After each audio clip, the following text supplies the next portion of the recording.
Hi friends, నేను మీ Rajesh దుంతుల.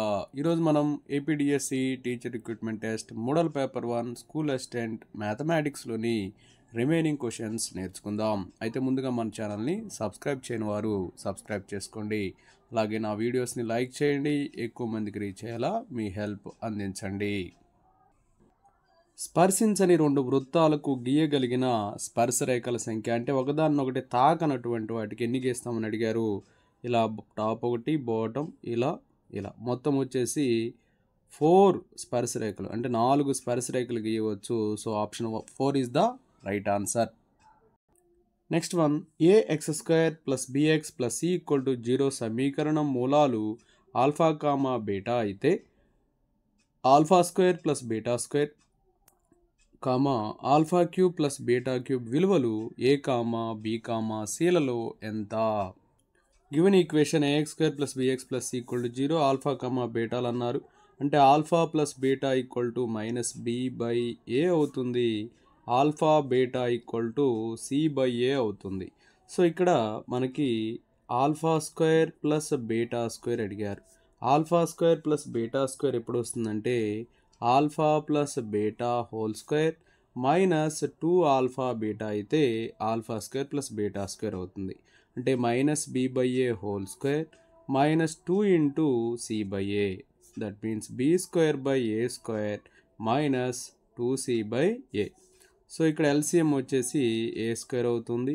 So b² - 2ac, b² - 2ac/a². ఇది α² + β² value. Next α³ + β³ అన్నారు. α³ + β³ ఫార్ములా ఏమవుతుందంటే alpha plus beta into α² + β²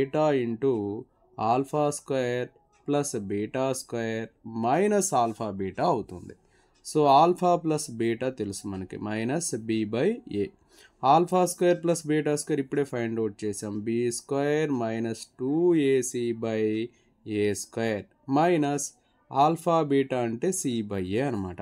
so -b/a into b² - 2ac ఇక్కడ LCM వచ్చేసి a² కాబట్టి a × c ac అవుతుంది. సో నెక్స్ట్ చూడండి, -b/a × a² a³ into b² - 2ac ac -3ac అవుతుంది. So ఇప్పుడు -bని మల్టిప్లై చేద్దాం. -b³ + 3abc/a³ అవుతుంది. సో దీన్ని ఈ పాజిటివ్ టర్మ్ ముందు రాసుకుంటే 3abc - b³/a³. So α² + β² b² - 2ac/a², α³ + β³ 3abc - b³/a³. చూడండి, ఇచ్చిన ఆప్షన్లో 4th ఆప్షన్ వచ్చేసి 3abc - b³/a³. So option 4 is the right answer. Next one, ఒక 3/4 మాత్రికలో గల వరుసలు మరియు దొంతులు ఎన్ని? వరుసలు అంటే అడ్డు వరుసలు, దొంతులు అంటే నిలువు వరుసలు. సో ఇక్కడ 3 అడ్డు వరుసలు 4 నిలువు వరుసలు ఉన్నాయి కాబట్టి 3 వరుసలు 4 దొంతులు is the right answer. So option 1 is the right answer. Next one, ఒక సమాంతర చతుర్భుజపు ఒక జత ఆసన్న కోణాలు అన్నారు. ఆప్షన్ 1 సమానము, ఆప్షన్ 2 సంపూరకాలు, ఆప్షన్ 3 పూరకాలు, ఆప్షన్ 4 లఘు కోణాలు. సరైన సమాధానం సంపూరకాలు, option 2 is the right answer. సమాంతర చతుర్భుజంలో ఆసన్న కోణాల జత సంపూరకాలు అవుతాయి. నెక్స్ట్ వన్, ఈ క్రింది వానిలో సరళ కారణిని గుర్తించుము అని ఇచ్చారు. Option 1 √6 - 3√2 + 7√5, option 2 √x, option 3 c + √d, option 4 √2 + 3√2. చూడండి, ఇచ్చిన ఆప్షన్లో ఇది సంయుక్త కరణి అవుతుంది. అన్నీ కూడా కరణులు ఉన్నాయి. ఈ √x అనేది సరళ కరణి అవుతుంది. So option 2 is the right answer. దీన్ని మిశ్రమ కరణి అంటాం. దీన్ని వచ్చేసి ద్విపద కరణి అంటాం. మరొకసారి చూడండి, √6 - 3√2 + 7√5ని సంయుక్త కరణి అని, √xని సరళ కరణి అంటే ఏకపద కరణి అని. చూడండి, ఇక్కడ c + √2dని మిశ్రమ కరణి అని, √2 + 3√2ని ద్విపద కరణి అని చెప్పి అంటాం. నెక్స్ట్ వన్ చూద్దాం.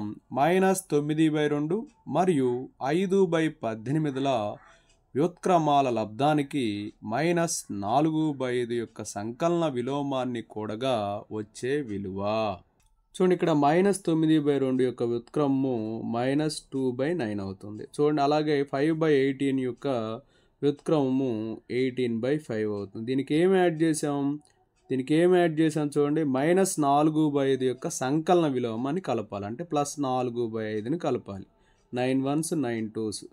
చూడండి, ఇదేమవుతుంది -4/5 +4/5 మొత్తం ఏమవుతుంది 0 అవుతుంది. So option 2 is the right answer. Next one, A, Bలు 2 పంపులు. A ఒక నీటి ట్యాంకును 9 నిమిషాల్లో నింపును. B అదే ట్యాంకును 12 నిమిషాల్లో నింపును. A పని చేయుట ప్రారంభించిన 2 నిమిషాలకు Bని కూడా ప్రారంభించిన మొదటి నుంచి ఎంత సమయంలో తొట్టి నిండుతుంది అన్నాడు. ఇక్కడ A, B అనేవి 2 పంపులు. A ఒక ట్యాంక్ని 9 నిమిషాల్లోనే నింపిద్ది. B అదే ట్యాంక్ని 12 నిమిషాల్లో నింపిద్ది. అయితే A పని ప్రారంభించిన 2 నిమిషాలకు, అంటే 2 నిమిషాల తర్వాత B అనే పంపు ప్రారంభించారు. అయితే మొదటి నుంచి తొట్టి నింపడానికి ఎంత సమయం పట్టిద్దని అడుగుతున్నారు. సో ట్యాంక్ నింపడానికి Aకి 9 నిమిషాలు పడుతుంది. అయితే A పనిచేసే భాగం వచ్చేసి 1/9 అవుతుంది. Bకి 12 మినిట్స్ అంటే 12 నిమిషాలు పడుతుంది. B పనిచేసే భాగం 1/12 అవుతుంది. అంటే A ప్లస్ B పనిచేసే భాగం ఏమవుతుందంటే 1/9 + 1/12 అవుతుంది. ఎల్సిఎం చేస్తే 36, 9 4s 12 3s. సో 7/36 వస్తుంది. అయితే A అనేవాడు 2 నిమిషాలు పనిచేసిన తర్వాత B చేరాడంట. అయితే A ఎంత పనిచేసిన భాగం అంటే 1/9 × 2 2/9 అయిపోతుంది. ఇక మిగిలిన పని వచ్చేసి 1 - 2/9 అంటే ఎంత వస్తుంది 7/9 వర్క్ ఉంటుందన్నమాట. అయితే ఈ 7/9 వర్క్ని A ప్లస్ B ఇద్దరు కలిసి చేశారు. A ప్లస్ Bకి మనం చెప్పుకున్నాం, ఇందానే ఫైండ్ అవుట్ చేసాం 7/36 అని. సో పనిచేసే భాగం 7/36.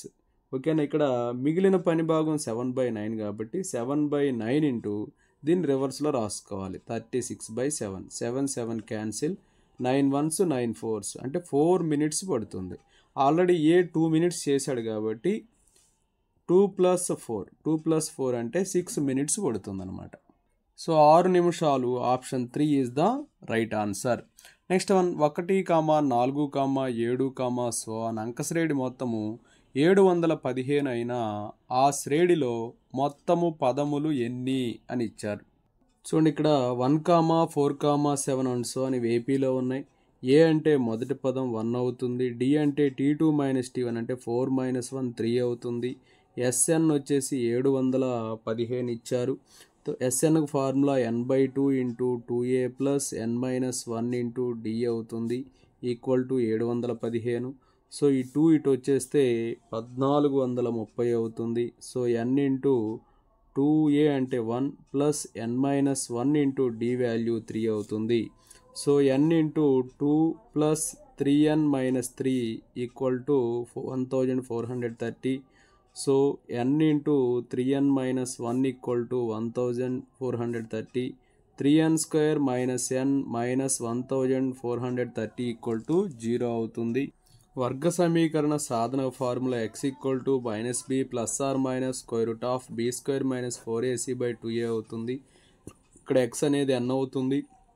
-b అంటే -1 ± √(-1)² -4ac. a అంటే చూడండి, a వచ్చేసి 3, c వచ్చేసి -1430/2a 2 × 3.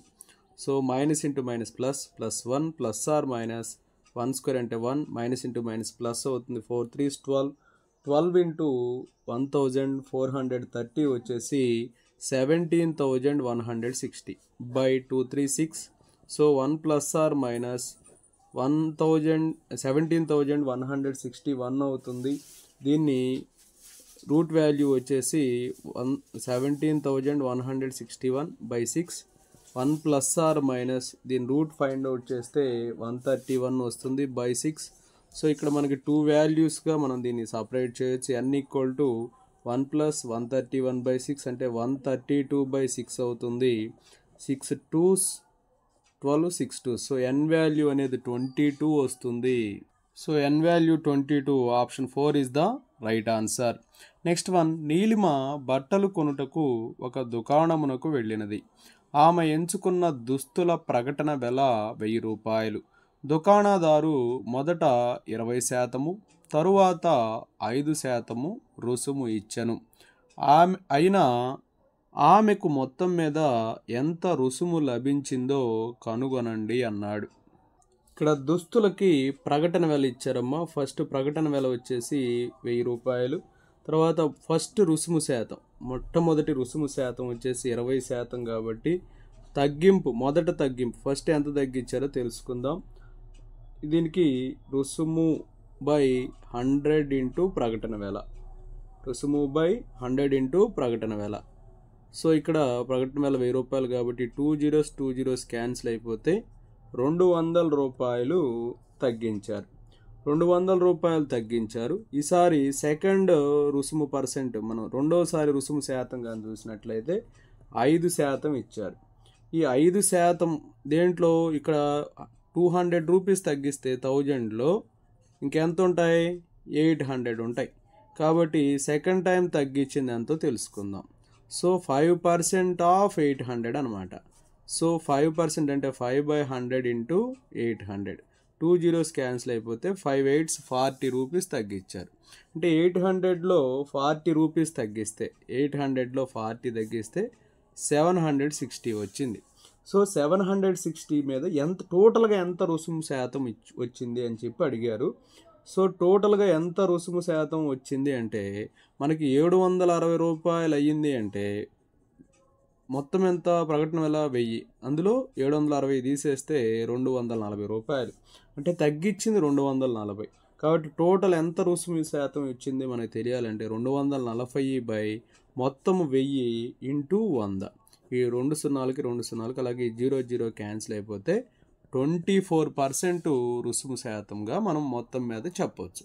మొదట 20%, తర్వాత 5% ఇచ్చిన మొత్తం మీద వచ్చేసి మనకి ఎంత వచ్చింది, 24% వచ్చింది. So option 2 is the right answer. Next one, A మరియు బీలు కలిసి ఒక పనిని 15 రోజుల్లో పూర్తి చేయగలరు. ఏ ఒక్కడే ఆ పనిని 20 రోజుల్లో పూర్తి చేసినా బి ఒక్కడే ఆ పనిని ఎన్ని రోజుల్లో పూర్తి చేయగలడు. ఏ ప్లస్ బి పూర్తి చేయడానికి పట్టుకాలం 15 రోజులు ఇచ్చారు. ఏ ఒక్కడు పూర్తి చేయడానికి పట్టుకాలం 20 రోజులు ఇచ్చాడు. ఏ ప్లస్ బి పని భాగం అంటే 1/15 అవుతుంది. ఏ పని భాగం అంటే 1/20 అవుతుంది. సో ఇప్పుడు చూడండి, బి పని భాగం కనుక్కుందాం. బి పని భాగం అంటే ఏ ప్లస్ బి పని భాగంలో నుంచి ఏ పని భాగాన్ని మనం తీసివేయాలి. అప్పుడు ఎల్సిఎం చూడండి, 15 20 ఎల్సిఎం వచ్చి 60, 15 4s 23s. సో 1/60 వస్తుంది. అంటే పని భాగం 1/60 కాబట్టి బి పూర్తి చేయుటకు పట్టు కాలం దీన్ని రివర్స్ చేయాలంటే 60 రోజులు అవుతుందన్నమాట. సో ఆప్షన్ 3 60 రోజులు is the right answer. Next ఇలా ఒక సమాసం ఇచ్చారు, విజయ సమాసం ఇచ్చి దాని వాల్యూ కనుక్కోమన్నారు. 1/1 plus x power a minus b plus x power a minus c plus 1/1 plus x power b minus c plus x power b minus a plus 1/1 plus x power c minus a plus x power c minus b. చూడండి, ఇక్కడ దీన్ని simplify చేసినట్లయితే 1/1 plus దీన్ని ఎలా రాయొచ్చు, x power a by x power బిగా రాయొచ్చు. దీన్ని ఎలా రాయొచ్చు, x power a by x power సిగా రాయొచ్చు. అలాగే ఇక్కడ కూడా చూడండి, 1 plus x power b by x power c plus x power b by x power a plus 1/1 plus x power c by x power a plus x power c by x power b. ఇక్కడ 1 LCM వచ్చేసి x power b into x power c. చూడండి, ఇప్పుడు ఏమవుతుందంటే ఇక్కడ 1 ఉంది కాబట్టి x power b into x power c plus ఇక్కడ డినామినేట్లో ఎక్స్ పవర్ బి ఉంది కాబట్టి ఇది ఒక్కటే వెళ్తుంది, x power a into x power c plus ఇక్కడ డినామినేట్లో ఎక్స్ పవర్ సి ఉంది కాబట్టి ఈ వాల్యూ వస్తుంది, x power a into x power b. So అలాగే ఇక్కడ చూడండి, దీన్ని న్యూమరేటర్లో తీసుకెళ్తే x power b into x power c by x power b into x power c plus x power a into x power c plus x power a into x power b. అలాగే ఇక్కడ మనం చేసినట్లయితే చూడండి, ఇక్కడ అదేవిధంగా దీనికి apply చేసినట్లయితే ఇక్కడ డినామినేటర్లో ఏముంది, x power c into x power a ఉంది కాబట్టి అది ఇక్కడికి వస్తుంది. యాజ్ ఇట్ ఈజ్గా సేమ్ ఇదే వాల్యూ వస్తుంది ఇక్కడ డినామినేటర్లో. అలాగే ఇక్కడ x power a into x power b ఉంది కాబట్టి ఇక్కడ సేమ్ అదే వాల్యూ వస్తుంది. అంటే న్యూమరేటర్లో ఏమున్నాయో x power b into x power c, x power c into x power a plus x power a into x power b. అలాగే డినామినేటర్లో కూడా సేమ్ అవే ఉంటాయి. ఇవి క్యాన్సిల్ అయిపోతే 1 వస్తుంది అనమాట. సో 1 అనేది ఆప్షన్ 3లో ఉంది. So option 3 is the right answer. Next 1, 3 power 11 plus 5 power 13 మొత్తాన్ని భాగించగలుగు కనిష్ట ప్రధాన సంఖ్యను కనుక్కోండి అన్నాడు. ఇక్కడ ఇచ్చింది 3 పవర్ 11 ప్లస్ 5 పవర్ 13ని భాగించే కనిష్ట ప్రధాన సంఖ్య ఏంది అన్నాడు. ఇక్కడ 3 యొక్క ఘాత విస్తరణలో ఒకట్ల స్థానంలో మనకి ఏమొస్తాయి అంటే 3, 9 అలాగే 7, 1 ఇలా వస్తాయి. ఇక్కడ మనకి ఇచ్చింది ఏంటి, 3 పవర్ 11 అన్నాడు. అంటే 3 పవర్ 4 అన్నప్పుడు ఇక్కడ దాకా వస్తాయి. 3 పవర్ 8 అంట మళ్ళీ ఇక్కడ దాకా వస్తాయి. 3 పవర్ 9, 3 పవర్ 10, 3 పవర్ 11. కాబట్టి ఇక్కడ 3 పవర్ 11 అన్నాడు కాబట్టి మనకి 7 వస్తుంది ఒకట్ల స్థానంలో. ఇక నెక్స్ట్ వచ్చేసి ఏమన్నారు, 5 పవర్ 13 అన్నాడు. 5కి ఒకట్ల స్థానంలో ఉండేది 5. ఎంత ఉన్నా కానీ 5 ఉంటుంది. కాబట్టి ఇక్కడ 7 ఉంది ఒకట్ల స్థానంలో, ఇక్కడ 5 ఉంది. 7 ప్లస్ 5 ఎంత, 12. 7 ప్లస్ 5 12 కాబట్టి ఇక్కడ చూడండి, ఈ ఒకట్ల స్థానంలో ఉన్న 7ని ఇక్కడ ఒకట్ల స్థానంలో ఉన్న 5ని మనం కలిపినట్లయితే 12 వస్తుంది. ఈ 12ని భాగించే కనిష్ట ప్రధాన సంఖ్య 2 అనమాట. ఓకేనా? కాబట్టి 3 పవర్ 11 ప్లస్ 5 పవర్ 13లో మొత్తాన్ని భాగించే కనిష్ట ప్రధాన సంఖ్య ఏది అంటే 2 అవుతుంది అనమాట. So option 4, 2 is the right answer. Next 1, 1 నుండి 100 వరకు సహజ సంఖ్యలను రాయట్లో ఉపయోగించే అంకెలన్నింటి యొక్క బాహుళకం ఎంత అన్నాడు. ఇక్కడ 1 నుంచి 100 వరకు అంకెలు రాస్తే అందుట్లో 1 అనే సంఖ్య ఎక్కువ సార్లు వస్తుంది. కాబట్టి బాహుళకం అనేది 1 అవుతుంది. So option 1 is the right answer. Next 1, x1, x2, and so on x10 రాసుల సరాసరి 20 అయినా x1 plus 4, x2 plus 8, x3 plus 12 and so on x10 plus 40 రాసుల సరాసరి ఎంత అన్నాడు. చూడండి, ఇక్కడ మనకి x1 నుంచి x10 వరకు ఉన్నటువంటి రాసుల సరాసరి 20 ఇచ్చారు. అంటే x1 plus x2 plus and so on plus x10 equal to 10 into 20 ఏమవుతుంది, 200 అవుతుంది. So option 1 is the right answer. So ఇక్కడ మనకి ఏం అడిగారంటే x1 plus 4, x2 plus 8, x3 plus 12 and so on x10 plus 40 రాసుల సరాసరి అన్నాడు. ఇవి కూడా 10 ఉన్నాయి కాబట్టి బై 10 వేస్తాం. సో ఇక్కడ మనం వీటిని సపరేట్ చేద్దాం. x1 plus x2 plus and so on plus x10 by 10, అలాగే ప్లస్ ఇక్కడ 4 plus 8 plus 12 plus and so on plus 40 by 10 అవుతుంది. సో ఇక్కడ మనం గమనించినట్లయితే x1 plus x2 plus and so on x10 by 10 అనేది 20 అని మనకు తెలుసు. ఓకేనా? అంటే ఇది మొత్తం 200, ఇది 10 అంటే 20 అని తెలుసు. ఇక్కడ చూడండి, 4 plus 8 plus 12 plus 40, 4 plus 8 plus 12 plus 40. ఇక్కడ 4 కానీ మనం కామన్ చేస్తే 1 plus 2 plus 3 plus and so on plus 10 అవుతుంది బై 10 అనమాట. సో 20 ప్లస్ 4 ఇంటూ ఇక్కడ మొదటి n సహజ సంఖ్యల మొత్తానికి formula n into n plus 1 by 2 అంటే 10 ఇంటూ 10 ప్లస్ 1 అంటే 11 బై 2 బై 10. ఈ 10 cancel, 2 1s 2 2s. So 20 plus 2 11s 22, 20 plus 22 42 వస్తుంది.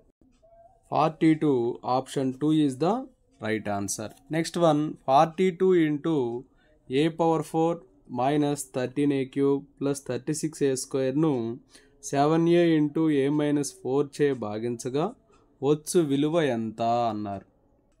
చూడండి ఇక్కడ 42 into A power 4 minus 13 A cube plus 36 A square by 7a into a minus 4 అన్నారు. 7 6s అమ్మ.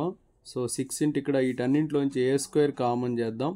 ఏ square common చేస్తే a square minus 13a plus 36 by a into a minus 4 ఉంటుంది. ఏకి స్క్వేర్లో ఉన్న ఏకి క్యాన్సిల్ అయిపోతుంది.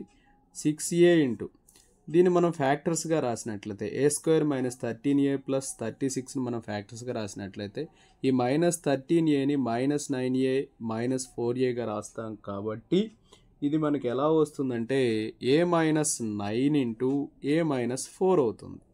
ఏ మైనస్ 9 ఇంటూ ఏ మైనస్ 4 బై ఏముంది a minus 4. A minus 4 a minus 4 cancel అయిపోతే మనకి ఇక్కడ చూడండి ఇక్కడ ఏముంది 6a ఇంటూ ఏ మైనస్ 9 ఉంది. సో ఆన్సర్ ఇదే 6a into a minus 9. 6a into a minus 9 option 3 is the right answer. Next one sine theta equal to minus half cos theta equal to minus √3/2 సమీకరణాలు రెండింటిని తృప్తిపరిచే థీటాకు సార్వత్రిక విలువ ఎంత? ఇక్కడ మనకు sine theta అనేది మైనస్ హాఫ్ ఇచ్చారు. సైన్ థీటా మైనస్ హాఫ్ ఎప్పుడు అవుతుందంటే సైన్ ఆఫ్ 7π/6 కానీ లేకపోతే సైన్ ఆఫ్ 11π/6 కానీ అవుతుంది. అలాగే కాస్ థీటా మైనస్ √3/2 ఎప్పుడు అవుతుందంటే కాస్ ఆఫ్ 5π/6 కానీ లేదా కాస్ ఆఫ్ 7π/6. ఈ రెండిట్లో కామన్గా ఉంది ఎవరు? సైన్ 7π/6 కాస్ 7π/6 అనేవి కామన్గా ఉన్నాయి. కాబట్టి కామన్గా ఉన్నదాన్ని మనం తీసుకోవాలి. ఇప్పుడు సార్వత్రిక విలువ రాసేటప్పుడు ఇక్కడ సార్వత్రిక విలువకు ఫార్ములా ఏంటంటే 2nπ plus theta equal 2nπ plus ఇక్కడ కామన్గా ఉన్నటువంటి యాంగిల్ ఎంత? 7π/6. ఇక్కడ n బిలాంగ్స్ టు z అవుతుంది. కాబట్టి ఇదే ఆన్సర్ అవుతుంది అనమాట. Theta equal to 2nπ plus 7π/6. So 2nπ plus 7π/6 n belongs to z option 2. So option 2 is the right answer. Next one క్రింది పొలం యొక్క వైశాల్యాన్ని కనుగొనండి అని చెప్పి కొలతలు ఇచ్చారు. ఇలా ఫీల్డ్ ప్రాబ్లం ఇచ్చినప్పుడు మనం ఇది ఒక ట్రయాంగిల్, ఈ ట్రయాంగిల్ ఏరియా ఫైండ్ అవుట్ చేయాలి. ఇది ఒక ట్రెపీజియం ఏరియా ఫైండ్ అవుట్ చేయాలి. ఇది కూడా ఒక ట్రెపీజియం ఏరియా ఫైండ్ అవుట్ చేయాలి. ఇది ఒక ట్రయాంగిల్ ఏరియా ఫైండ్ అవుట్ చేయాలి. ఇది ట్రెపీజియం ఏరియా ఫైండ్ అవుట్ చేయాలి. ఇది ట్రయాంగిల్. టోటల్గా ఇందులో ఏమున్నాయి? ట్రయాంగిల్స్ ఉన్నాయి, ట్రెపీజియమ్స్ ఉన్నాయి. ట్రయాంగిల్ ఏరియా ఫార్ములా ఏంటంటే half into base into height. అలాగే ట్రెపీజియం ఏరియా ఫార్ములా ఏంటంటే h/2 ఇంటూ a+b అనమాట. ఫర్ ఎగ్జాంపుల్ ఈ ట్రయాంగిల్కి హాఫ్ ఇంటూ 50 ఇంటూ 30 వేస్తాం అయిపోతుంది. మరి ఇక్కడ హెచ్ ఎంత? 60 క్లియర్గా ఇచ్చాడు. 60/2 ఇంటూ a+b ఓకేనా 40 + 30. ఇక్కడ హైట్ క్లియర్గా ఇచ్చేసాడు. మనం దాన్ని స్పెషల్గా కనుక్కోవాల్సిన అవసరం లేదు. ఈ హైట్ వచ్చే 60/2 ఇంటూ 40 + 30. ఇలా అన్ని వాల్యూస్ మనం కనుక్కోవాలి.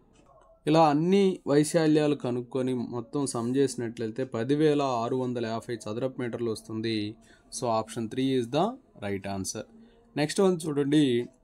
ఒక సంబాహు త్రిభుజ వైశాల్యం 49√3 చదరపు సెంటీమీటర్లు. వృత్త కేంద్రమును శీర్షములుగా 3 వృత్తములు బాహ్యంగా పటంలో చూపిన విధంగా స్పర్శించుకుంటున్నాయి. ఆయనతో వృత్తమును కలిగి ఉండని త్రిభుజ ప్రాంత వైశాల్యం అంటే ఈ ప్రాంతం యొక్క వైశాల్యాన్ని మనం కనుక్కోవాలి. ఇదనమాట ఈ ప్రాంతం యొక్క వైశాల్యం కనుక్కోవాలి. ఇక్కడ గమనించండి, మీరు ఎంత ఇచ్చారు చూడండి. ఇక్కడ గమనిస్తే ఇది 7 సెంటీమీటర్స్, ఇది 7 సెంటీమీటర్స్, ఇది 7 సెంటీమీటర్స్. అంత రేడియస్ అన్నీ కూడా ఒకే వ్యాసార్థాన్ని కలిగి ఉన్నాయి. 7 సెంటీమీటర్ల వ్యాసార్థాన్ని కలిగి ఉన్నాయి.